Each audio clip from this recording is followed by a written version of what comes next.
नमस्कार।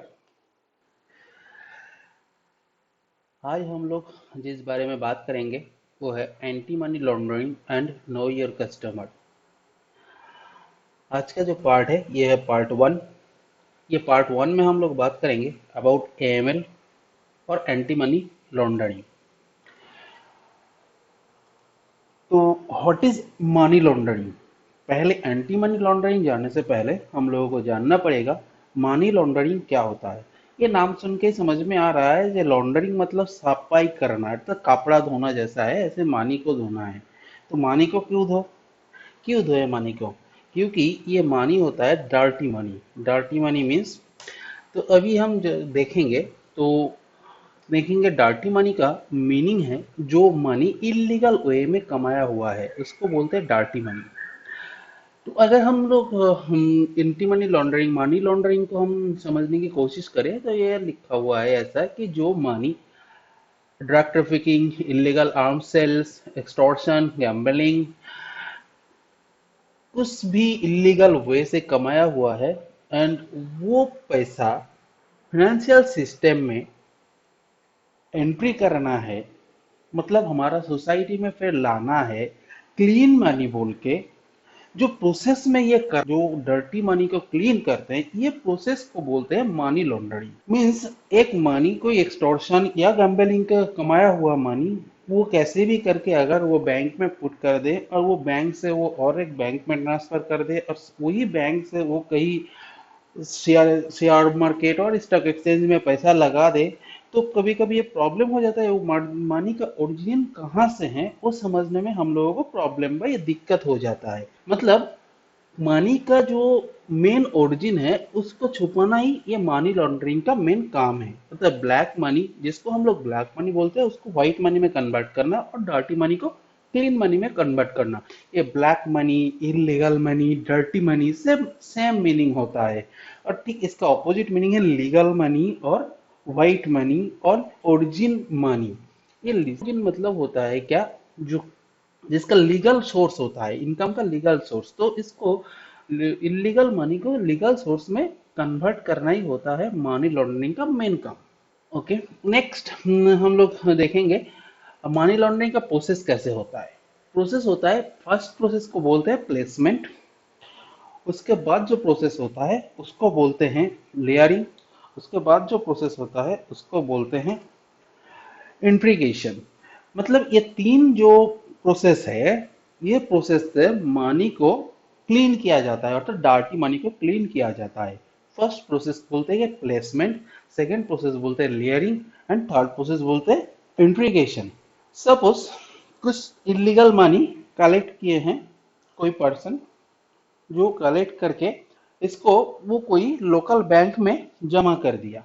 क्या क्या लोकल बैंक में जमा कर दिया, कैसे भी करके हो वो कोई लोकल ब्रांच में जमा कर दिया। उसके बाद वो लोकल ब्रांच से वही अकाउंट से वो ऑफशोर बैंक, मतलब ऑफशोर मतलब तुम्हारा कंट्री के बाहर और कोई कंट्री में, ऐसे भी हो सकता है कंट्री के अंदर भी हो सकता है और कहीं ट्रांसफर कर सकते हैं, लेकिन ज्यादा से ज्यादा ये क्या होता है, ये इलीगल मनी को अब 5 लाख नहीं है, ह्यूज मनी होता है। इसको क्या करते हैं लोकल कोई देश का कोई और बैंक में ट्रांसफर ना करके इसको क्या करते हैं ये ऑफशोर बैंक, मतलब अलग कंट्री का कोई बैंक में वो ट्रांसफर कर देते हैं।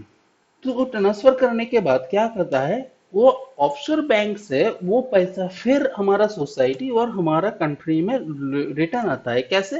ये इन्वेस्टमेंट इन मार्केट और बैक इनटू सोसाइटी होता है। और मार्केट में इन्वेस्ट करके किसी भी करके कोई जमीन खरीदा कि नई कंस्ट्रक्शन का बिल्डिंग में कंस्ट्रक्शन हो रहा है उसमें पैसा लगाया, और शेयर मार्केट में पैसा लगाया, इन्वेस्ट कर दिया। वो अगर इन्वेस्ट कर दिया वो पैसा एक बार ऑफशोर बैंक से इन्वेस्ट कर दिया, वो वे होता है मेनली हम लोग जो जानते हैं तो ये इन्वेस्टमेंट मार्केट में इन्वेस्ट कर दिया तो क्या हो जाता है, ये बहुत दिक्कत हो जाता है जो वो मनी का ओरिजिन कहाँ से है ये जानना बहुत दिक्कत हो जाता है। मतलब वो मनी हम लोगों के पास मेरा सोसाइटी में रिटर्न आया, वो ऐसे देख रहा है कि वो मनी टोटली क्लीन मनी है।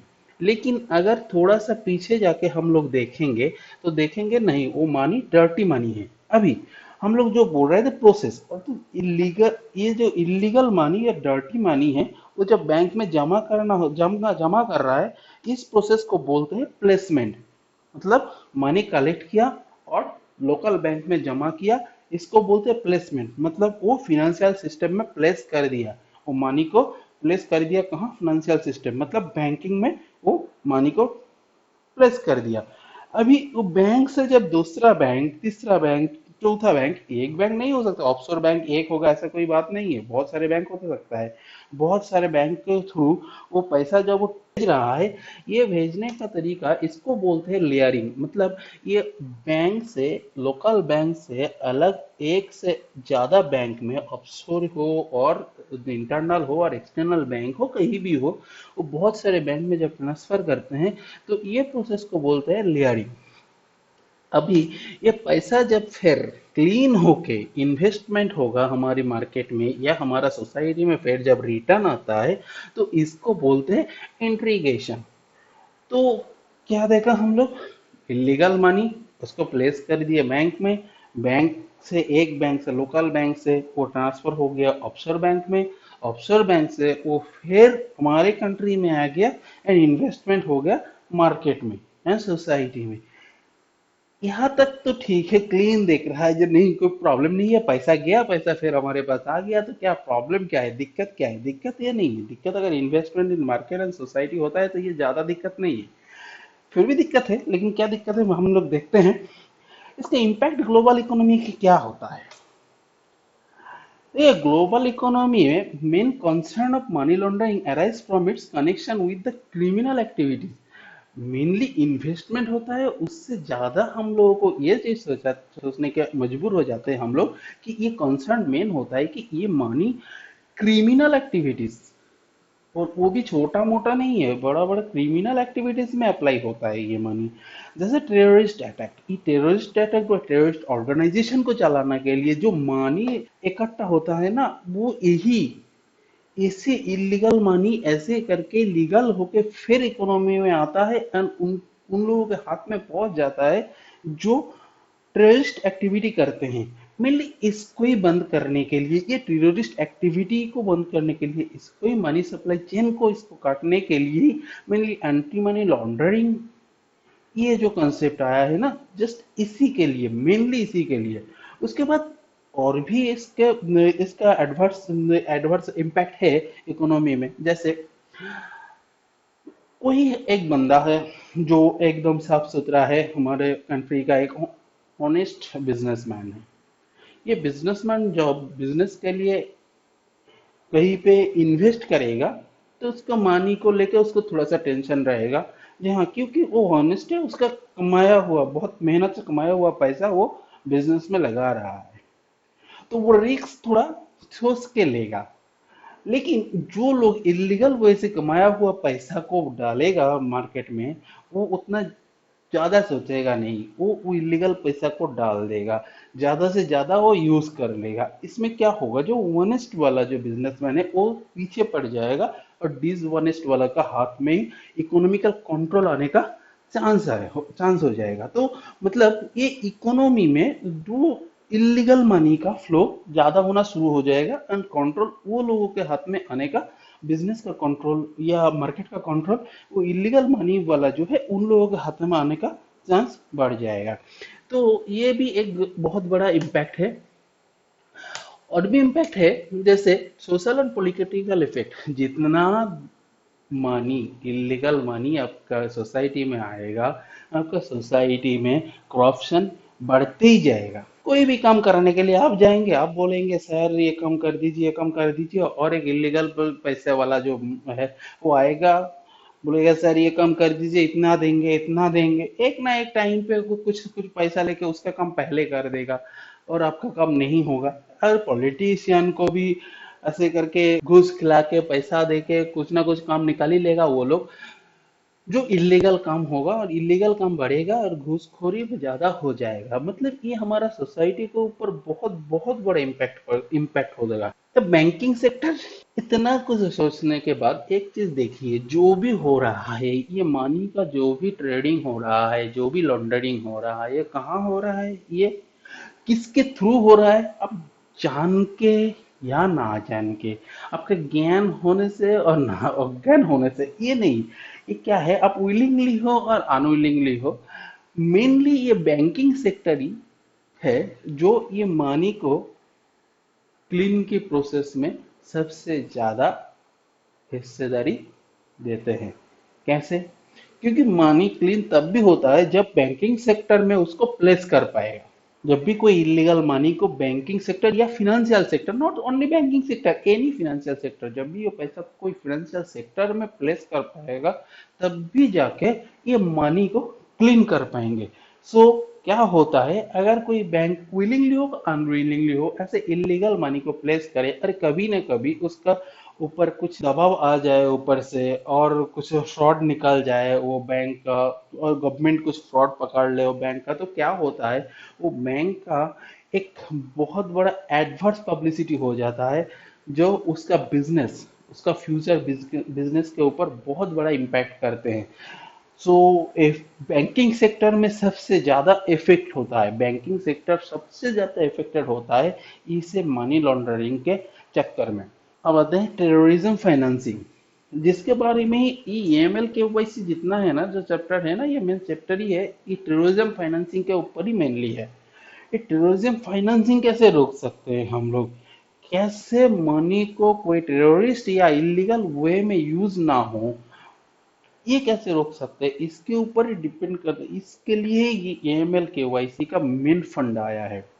तो देखते हैं ये कैसे होता है। फीचर्स, टेररिज्म फाइनेंसिंग का फीचर्स क्या होता है।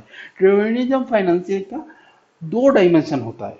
दो डायमेंशन कैसे होता है, देखिए, कोई लोकली छोटा मोटा कुछ टेररिस्ट अटैक करना चाहता है, या लोकली कोई टेररिस्ट अटैक करना चाहता है, तो लोकली जो टेररिस्ट अटैक करना चाहता है तो मिनिमम देख 5 से 7 लाख या वो 10 से 20 लाख में कुछ काम हो जाएगा उन लोगों का। तो ये अमाउंट फिनेंशियल मार्केट में बहुत ज्यादा नहीं है, ये अमाउंट प्लेस करने के लिए ज्यादा दिक्कत भी नहीं होगा उन लोगों को ट्रांसफर करने की, कैश में भी ट्रांसफर कर सकते हैं, और किसी दूसरे आदमी जो उन लोगों के साथ जुड़ा हुआ नहीं है, बहुत गरीब है, इनोसेंट है, उनको कुछ पैसा देके, घूस देके उसके अकाउंट के थ्रू भी ये पैसा वो ट्रांसफर कर सकता है। जस्ट एक स्पेसिफिक टूरिस्ट एक्शन के लिए कुछ पैसा वो अरेंज कर सकता है। ये स्मॉल अमाउंट है, इसीलिए इसको ट्रेस करना मुश्किल हो जाता है।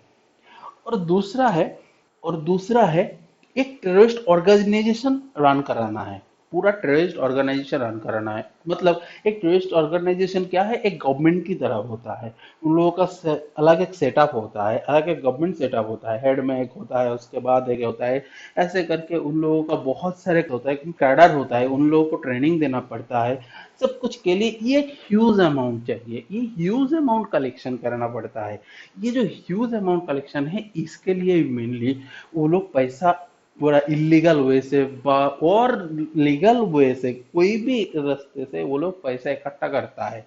इसके अमाउंट ह्यूज है, इसीलिए इसको ट्रेस करा जा सकता है थोड़ा सा रूल्स फॉलो करने से, थोड़ा सा रूल्स को ठीक से अप्लाई करने से, और गवर्नमेंट का आंख खुला रहने से इसको हम लोग कंट्रोल कर सकते हैं। इस कंट्रोल के लिए वर्ल्ड ने ये एएमएल केवाईसी को अपनाया है। सो ये जो होता है ना, ये जब टेररिज्म फाइनेंसिंग होता है, ये सेकंड टाइप का जो होता है ना, ये रन टेररिस्ट ऑर्गेनाइजेशन रन करने के लिए, ये टेररिस्ट ऑर्गेनाइजेशन रन करने के लिए मेन प्रॉब्लम क्या होता है, ये जो टेररिस्ट ऑर्गेनाइजेशन है, ये टेररिस्ट ऑर्गेनाइजेशन ऐसे ऐसे कंट्री में मेनली एक्ट करता है या रहता है जो कंट्री उन लोगों को सपोर्ट देता है, और जो कंट्री मेनली एएमएल केवाईसी व एफए कोई कनेक्शन नहीं है में लगे रहते हैं हर गवर्नमेंट। तो principal source of terrorist financing का प्रिंसिपल सोर्स क्या होता है, मेन सोर्स क्या होता है इसका पैसे का। इन लोगों का पैसे का मेन सोर्स है तीन, तीन सोर्स होता है इन लोगों का पैसे का। एक सोर्स होता है स्टेट फाइनेंसिंग, दूसरा सोर्स होता है लिक्टिमेट मोड्स, और तीसरा सोर्स होता है प्राइवेट फंडिंग। तो स्टेट फाइनेंसिंग क्या होता है, स्टेट फाइनेंसिंग होता है जब ये टेररिस्ट ग्रुप को या ऑर्गेनाइजेशन को कोई स्टेट फाइनेंस करता है, कंट्री फाइनेंस करता है, वो कंट्री खुद ही फाइनेंस कर रहा है। कैसे फाइनेंस कर रहा है? कभी कभी ग्रांट देकर फाइनेंस करता है, और कभी कभी इनडायरेक्टली डोनेशन देके वो ऑर्गेनाइजेशन को पैसा सप्लाई देते हैं और फंड देते हैं। लिग्टिमेट मोड्स में लीगल वे कैसे होता है? बहुत सारे टेररिस्ट ऑर्गेनाइजेशन है जिसका बाहर का बिजनेस कुछ अलग है और अंदर का बिजनेस कुछ अलग होता है। और मतलब वो हाथी का दिखाने का दांत अलग है, खाने का दांत अलग होता है, जैसे ऐसा ही है इन लोगों का बिजनेस है। एक दिखा रहा है कि कोई एनजीओ चला रहा है ये लोग, तो ये एनजीओ के लिए जो फंड आता है वो लीगल वे में आता है, और लीगल वे में वो जो फंड आता है, लेकिन वो फंड वो एनजीओ में खर्चा ना होके वो फंड खर्चा होता है ये टेररिस्ट ऑर्गेनाइजेशन के लिए। लेकिन क्या है, उसका बिजनेस जो दिखा रहा है उसके पास वो बिजनेस के ऊपर डिपेंड करके फंड आ रहा है, इसलिए इसको दिखा रहा है, सामने से देख रहा है कि ये लीगल वे में पैसा आ रहा है या लीगल सोर्स हो रहा है। लेकिन इसका यूज अलग हो रहा है वो अलग बात है, लेकिन इसका जो मोड देख रहे हैं वो मोड देख रहा है कि लीगल वे, तो इसीलिए इसको बोलते हैं लिग्टिमेट मोड्स। लास्ट में होता है प्राइवेट फंडिंग। ये ज्यादा से ज्यादा फंड ऐसे ही कलेक्ट करते हैं, ये प्राइवेट फंडिंग में ज्यादा से ज्यादा फंड ये लोग कलेक्ट करते हैं। कैसे कलेक्ट करते हैं?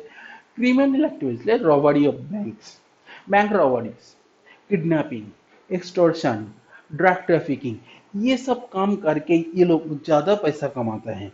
ये मेनली ये जो प्राइवेट फंडिंग है इसके इसके ऊपर ही उन लोगों का ज्यादा पैसा आते हैं। तो ये मेन तीन प्रिंसिपल सोर्स होता है टेररिस्ट फाइनेंसिंग के लिए, और गवर्नमेंट को यही तीन मोड को कैसे बंद करना है इसको कोशिश करना पड़ता है। लेकिन स्टेट फाइनेंसिंग जो होता है वो बाहर का देश, जिस देश में स्टेट फाइनेंसिंग कर रहा है वो देश तो स्टेट फाइनेंसिंग कर रहा है वो तो बंद नहीं करेगा, लेकिन बाहर का देश उसके ऊपर कुछ नहीं कर पाते हैं, क्योंकि वो स्टेट के अंदर के मामला है, बाहर का देश उसके ऊपर कुछ नहीं कर पाता है। इसीलिए ये वर्ल्ड वर्ल्ड सभी मिलके रूल्स बनाया हुआ है, ये कौन सा देश क्या कर रहा है, कौन सा देश सपोर्ट कर रहा है टेररिस्ट को, कौन सा देश सपोर्ट नहीं कर रहा है टेररिस्ट को, इसके ऊपर बेस करके वो लोग एक लिस्ट बनाते हैं। ये कौन हाई रिस्क है, कौन कंट्री लो रिस्क है, तो इसके ऊपर डिपेंड करके भी बिजनेस जो इंटर बिजनेस होता है ना, कंट्री टू कंट्री बिजनेस होता है, वो बिजनेस को भी डिपेंड करते हैं ये टेररिस्ट लिस्ट के ऊपर डिपेंड करके। अभी मेथड्स और मोड ऑफ मनी लॉन्ड्रिंग का मेथड और मोड्स कैसे होता है? अभी पैसा साफ कैसे करते हम लोग जानेंगे। पैसा साफ कैसे करते हैं, सफाई करते हैं कैसे पैसे का, जो इलीगल वे में कमाया हुआ पैसा उसको सफाई कैसे करते हैं? तो फर्स्ट ऑफ ऑल होता है कि morphing, morphing bye deposit structuring. ये क्या चीज है? ये क्या चीज है? एवरी कंट्री ना, हर देश में फिनेंशियल इंस्टीट्यूशन में जितना पैसा जमा होता है ट्रांसफर होता है उतना उसका एक मिनिमम रिपोर्टिंग अमाउंट होता है। मतलब ये पैसे या 10 10 रुपया के 20 रुपया इसके ऊपर जितना जमा होगा, भाई इतना रुपये से ऊपर जितना जमा होगा वो गवर्नमेंट को इन्फॉर्म करना पड़ेगा। जैसे इंडिया में 10 लाख है, मतलब 10 लाख के ऊपर जितना पैसा जमा होता है उसके लिए वो रिपोर्ट आपको गवर्नमेंट को देना पड़ता है। तो उसके नीचे जो होता है ट्रांजेक्शन उसका रिपोर्ट आपको गवर्नमेंट को देना नहीं पड़ता है। तो जो लोग ये मनी लॉन्ड्रिंग में काम करते हैं, मनी लॉन्ड्रिंग का काम करते हैं, उन लोगों का दिमाग में चलता है कि पैसा ऐसे जमा करो जो ये थ्रेशोल्ड लिमिट मतलब 10 लाख क्रॉस ना करे। तो वो क्या करते हैं, वो तब पैसा जमा करते हैं एक अकाउंट में नहीं, बहुत सारे अकाउंट में, ढेर सारे अकाउंट में। वो जो लिमिट है वो लिमिट से कम पैसा जमा करते हैं, फिर वो पैसे को वो कोई और एक अकाउंट में ट्रांसफर कर देता है। मतलब वो अलग अलग अकाउंट में मिनिमम अमाउंट जमा कर रहा है, लेकिन जब ट्रांसफर कर रहा है वो सारे अकाउंट सब मिलके एक साथ अलग अकाउंट में, एक अकाउंट में अलग कहीं बाहर के अकाउंट में ट्रांसफर कर देता है। इसको बोलते हैं मॉर्फिंग या deposit structuring. Next, multi of accounts. मतलब कोई एक अकाउंट में कुछ पैसा जमा हुआ, उस अकाउंट से उस पैसे का दो टुकड़ा होकर अलग अलग दो अकाउंट में जमा हुआ, फिर वहां से और दो अकाउंट में जमा हुआ। ऐसे करके क्या होता है, एक अकाउंट में पैसा ट्रांसफर ना करके different different account even transfer होके वो पैसा कोई और एक अकाउंट में पहुंच जाता है जहां उसको पहुंचना है। तो इस क्या होता है, अगर आप देखेंगे जी ये अकाउंट में पैसा आया है तो उसका पीछे वाला देखने जाएंगे तो और एक बैंक से आया है, उसका पीछे वाला देखने जाएंगे तो और एक बैंक से आए हुए हैं। तो इसके लिए क्या होता है, जो ओरिजिनल जो टेल है उसको, उसका जो ओरिजिनल जो ओरिजिन है पैसे का, उसको पता नहीं चलता है ये कहाँ से आ रहा है। तो ये क्या करते हैं, ये मल्टीपल टीयर ऑफ अकाउंट्स भी हो। फनेल अकाउंट, ये फनेल अकाउंट्स क्या होता है, कोई एक बैंक में एक अकाउंट है, अभी वो अकाउंट में कोई देश का अलग अलग शहर से, अलग अलग ब्रांच से अलग अलग पर्सन पैसा जमा कर रहा है। मतलब एक ब्रांच में ज्यादा पैसा जमा नहीं हो रहा है, एक अकाउंट में जमा हो रहा है, लेकिन एक सिटी में नहीं और एक ब्रांच में नहीं, अलग अलग ब्रांच से वो पैसा जमा हो गए वहां पे, एक साथ बहुत पैसा क्रिएट हो रहा है वो अकाउंट में। और भी है कॉन्ट्रा ट्रांजैक्शन। कॉन्ट्रा ट्रांजैक्शन मतलब एक अकाउंट से पैसा उठाया और एक अकाउंट से भेज दिया, और एक अकाउंट से कुछ सेम अमाउंट का पैसा वो अकाउंट में आया, फिर वो अकाउंट से वही पैसा और एक अकाउंट में गया। एक अकाउंट में ट्रांजैक्शन ह्यूज दिखाएगा, लेकिन वो ह्यूज ट्रांजैक्शन कोई बिजनेस पर्पस नहीं होगा। ये ट्रांजैक्शन करने का मेन कारण है, जो पैसा यहाँ हुआ जा रहा है, वो पैसा का जो टेल है और मतलब ओरिजिन है, वो ओरिजिन को छुपाना ही है ये मेन काम। ओरिजिन को छुपाना ही मेन काम है।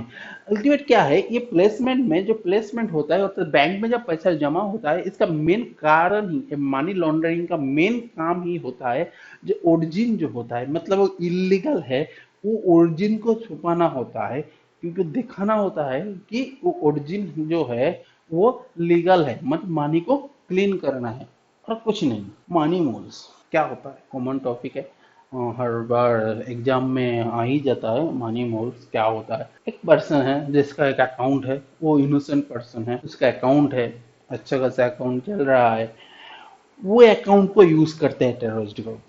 कैसे यूज करते हैं, वो जो इनोसेंट पब्लिक पर्सन है उसको बोलते हैं तुम्हारे अकाउंट से मैं 10 लाख रुपया ट्रांसफर करूंगा, इसके लिए तुम्हें कुछ पैसा 2,000 5,000 10,000 20,000 पैसा देंगे। ये पैसा लेके थोड़ा सा कमीशन लेके तुम एक काम करो, मेरे ये 10 लाख का अमाउंट तुम्हारे अकाउंट में जमा कर दो, करके ट्रांसफर कर दो, या कोई ट्रांसफर करेगा तुम्हारे अकाउंट में, उसको उठा के तो मुझे दे दो। ये जो इनोसेंट पब्लिक जिसको पता ही नहीं ये पैसा किस काम पे आएगा, वो सिर्फ थोड़ा सा पैसे और कमीशन के लिए वो काम कर लेते हैं। ये प्रोसेस को बोलते हैं मनी मूव्स। इसको बोलते हैं मनी मूव्स। तो मतलब ये नहीं है जो वो जो काम कर रहा है इंडिविजुअल हर टाइम इनोसेंट ही होगा, कभी कभी जानबूझ के भी करते हैं ये, लेकिन पैसे के लिए काम कर ही लेते। Other method, other legal method होता है कि बैंक ड्राफ्ट, छोटा छोटा अमाउंट का बैंक ड्राफ्ट ले लिया, जैसे 50,000 तक, हाँ, पैन कार्ड की जरूरत नहीं होता है, तो 50,000 तक के एक एक करके बहुत सारे ड्राफ्ट बना लिए, वो ड्राफ्ट को ट्रांसफर कर देते हैं, कैश में ड्राफ्ट कर लेते हैं। 5,000 10,000 20,000 1 लाख 2 लाख या 10 लाख के नीचे कैश जमा किया, आज जमा किया, साथ साथ ट्रांसफर कर दिया और एक बैंक में, कल फिर जमा किया, साथ साथ ट्रांसफर कर दिया। मतलब कैश डिपॉजिट भी करते, साथ साथ ट्रांसफर भी करते, ऐसे भी होता है। और रिलेटिव का अकाउंट, आसपास जितना रिलेटिव है सबका अकाउंट यूज करके भी कर सकता है। कभी कभी फ्रॉड कंपनीज के थ्रू भी कर सकते हैं। फ्रॉड कंपनी से, ये फ्रॉड कंपनी उसका खुद का हो सकता है या अलग किसी का भी हो सकता है, उसको भी हो, जैसे मनी मूव्स होता है ना, ऐसा ही करते हैं जो कंपनी को बोलते हैं आपका जो बिजनेस है उसमें इतना करोड़ रुपया ट्रांजैक्शन हो रहा है, आपका 20 करोड़ रुपया बाहर जा रहा है, तो एक काम कीजिए, आप समझिए एक कंपनी एक्सपोर्ट और इंपोर्ट का बिजनेस करते हैं। ओके, तो एक्सपोर्ट इंपोर्ट का बिजनेस करते हैं, तो ये जो इंपोर्ट का बिजनेस करते हैं और एक्सपोर्ट का बिजनेस होता है, पैसा देना और लेना होता है। तो समझिए इंडियन का एक कंपनी है XYZ, वो पैसा एक्सपोर्ट करता है, मतलब वो समझे यूएसए में कुछ चीज भेजता है, तो उसका हर साल में जो टर्नओवर होता है, वो टर्नओवर समझिए 100 करोड़ का, 100 करोड़ का टर्नओवर होता है उसका। ये क्या होता है, क्या ये माल भेजते हैं, शिपिंग करते हैं, वहां पे पहुंचते हैं, वो पैसा वहां पे पहुंचेगा, फिर इनको पैसा मिलता है। इसी टाइम पे क्या करते हैं, ये जो टेररिस्ट ऑर्गेनाइजेशन है, ये कंपनी को पकड़ते हैं, बोलते हैं भाई तुम माल भेज दिए, तुम्हें मैं पैसा दे देता हूँ, यहाँ तुम्हें मैं पैसा देता हूँ, यहाँ से तुम एक काम करो, जब तुम्हारा वो लोग तुम्हें पैसा देगा तो वो तुम्हें भेजने की जरूरत नहीं है, वहां पे हमारा एक आदमी है, उसको पैसा दे दीजिएगा। तो क्या हुआ, अल्टीमेट ये पैसा इसको मिल गया जल्दी विद कमीशन, ज्यादा पैसा भी मिल सकता है, थोड़ा कमीशन भी मिल जाता है, प्लस पैसा वहां से वो लोग ले लेता है। अर्थात ये जो पैसा है, जो इलीगल मनी है टेररिस्ट का, ये लीगल हो गया, मतलब एकदम साफ हो गया। ऐसे भी करके फ्रॉड कंपनी यूज करते हैं। डॉर्मेंट अकाउंट, जो अकाउंट बहुत दिन से नहीं चलता है, वो अकाउंट को भी यूज करके ये लोग हम पैसा ट्रांसफर करते हैं।